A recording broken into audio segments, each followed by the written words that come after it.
আপনাদের মধ্যে অনেকেই ভাইভা ফেল করেও উপকৃত হয়েছেন, লাভবান হয়েছেন। আমি এই প্রসঙ্গটা একটু কথা বলতে চাচ্ছি। সম্মানিত উপস্থিতি, আপনারা একটা বিষয় জানেন যে এনটিআরসি 19তম থেকে 0 পদে উত্তীর্ণ করানোর চেষ্টা করতেছে। তারা কিন্তু সেই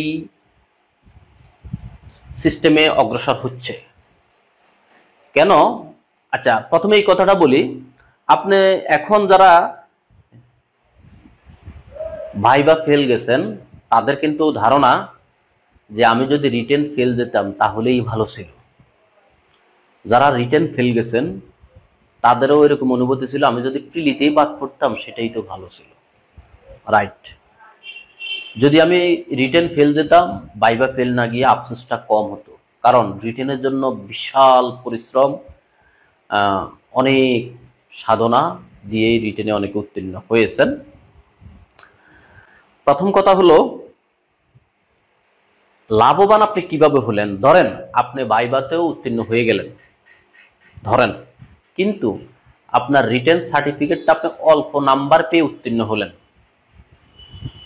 আপনি কোনো প্রতিষ্ঠানে আপনার চাকরি হলো না, আপনার এনটিআরসি সার্টিফিকেট আছে, আপনার চাকরি হলো না, আপনার ভাইভা আপনার টোটাল সার্টিফিকেটের নাম্বার কম থাকার কারণে, সেক্ষেত্রে আপনি পরবর্তীতেও কিন্তু আপনি যেহেতু পাস করে ফেলছেন, আপনি আর চেষ্টা অনেক সময় করবেনও না। আবার অনেকের বয়সও শেষ পর্যায়ে বা 2-1 বছর আছে, এই পর্যায়ে সে আর ট্রাই করবে না। এখন আপনি বলেন, আপনি কম নাম্বার পেয়ে ভাইভা উত্তীর্ণ হয়ে চাকরি না পাওয়ার চেয়ে আপনি ভাইভাতে বাদ পড়ে যাওয়া কিন্তু আপনার জন্য বেশি লাভবান। কারণ আপনার যদি এই মুহূর্তে বয়স হয়ে থাকে 34 বছর 6 মাসের অন্তত নিচে, 34 বছর 6 মাসের নিচে, আপনি অবশ্যই আবারও পরীক্ষায় অংশগ্রহণ করার কিন্তু সুযোগ পাচ্ছেন। সম্মানিত উপস্থিতি, কথা বোঝার চেষ্টা করেন, আপনি আবারও সুযোগ পাচ্ছেন। কিন্তু আপনি যদি অল্প নাম্বার নিয়ে পাশ করে কোনো শিক্ষা প্রতিষ্ঠানে আপনি খালি না পেতেন, স্কুল বলেন, কলেজ বলেন, মাদ্রাসা বলেন, কারিগরি বলেন, তখন আপনি আরো বেশি ক্ষতিগ্রস্ত হতেন, আপনি সামাজিকভাবে হেয় প্রতিপন্ন হতেন, আপনি হতাশায় ভুগতেন, পরবর্তীতে আপনি চেষ্টা করারও কিন্তু সুযোগ পেতেন না। কারণ হলো, আপনি তো জানেন আমার সার্টিফিকেট আছে মানে আমার চাকরি হয়ে যাবে। আমি আমার আশেপাশে এরকম অনেককেই দেখেছি যাদের সার্টিফিকেট আছে কিন্তু কোথাও চাকরি হয় নাই, অল্প নাম্বার পেয়ে উত্তীর্ণ হওয়ার কারণে।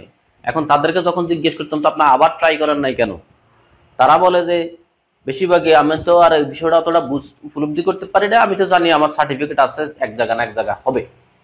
তো আমি বলবো আপনারা এই দিক দিয়ে অন্তত উপকৃত হয়েছেন যে অল্প নাম্বার পেয়ে উত্তীর্ণ হওয়ার চেয়ে অনুত্তীর্ণ হওয়া অনেক ভালো। তবে ভালো পরীক্ষা দিয়েছে, আশা করেছে যে ভালো নাম্বার পাবে, এরকম অনেকেও কয়েকজন ফেল যাওয়ার খবর পেয়েছি। সেটা অবশ্যই দুঃখজনক। তাদেরকে সান্ত্বনা দেওয়ার ভাষা আমার নাই, শুধু এতটুকুই সান্ত্বনা দিতে পারবো, আপনার তকদির, আপনার স্রষ্টা, আপনার রিজিক দাতা আপনার জন্য যা বন্টন করেছেন, যাহা ভালো মনে করেছেন তাই করেছেন, হয়তো আপনাকে এটা মেনে নিতে হবে।